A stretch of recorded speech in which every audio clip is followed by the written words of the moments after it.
এই সুযোগে মেরে ফেলি। হ্যাঁ এ কি ভিডিও করে নেই? এই তো ভিডিও হয়েছে। এই শোনো, এদিক এদিক।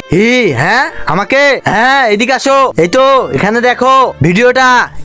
দ্রুত আমার গাড়ির পিছনে গিয়ে বসো। হ্যাঁ হ্যাঁ, আমাকে কেন মারতে চেয়েছিল? তোকে তো কোনোভাবে ছাড়বো না। পানি লাগবে? এই নাও, পানি নিয়ে নাও। হ্যাঁ ধন্যবাদ ধন্যবাদ। হ্যাঁ কাজ তো মনে হয় হয়ে গেছে। হ্যাঁ পানিটুকু খেয়ে নেই।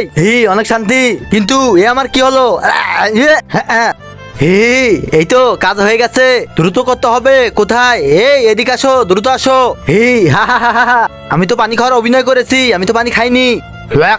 গাড়ির দরজা এবং সবকিছু বন্ধ করে ফেলতে হবে। এই তো আর কি করি? হ্যাঁ আরে ওই তো ফোনটা, এই সুযোগে পুলিশকে ফোন দিয়ে জানাই, বাবু কান্না করে না, আমি আছি তো। এই তো একই দরজা খুলছে না, ভেঙে ফেলো। তার আগে বন্ধুরা ছোট্ট এই পেপারটিকে দেখুন, আল্লাহর নামটি কত যত্ন সহকারে নিয়ে যাচ্ছে। এই সুন্দর মুহূর্তের জন্য চ্যানেলটাকে তো সাবস্ক্রাইব করাই যায় না। ভাঙতেও পারছি না। পুলিশ দ্রুত চলে আসো। আমি তো আগে দেখে নিয়েছিলাম পানিটা অজ্ঞান হওয়ার ওষুধ মিশিয়ে দিয়েছিল, সেজন্য তো আমি অজ্ঞান হওয়ার অভিনয় করেছি। কিন্তু এখন কি হবে আমার? বেরো বলছি, বেরো, নয়তো ভেঙে ঢুকে তোকে বের করবো। হ্যাঁ কি বললি? চল থানায়। হ্যাঁ ধন্যবাদ পুলিশ অফিসারকে।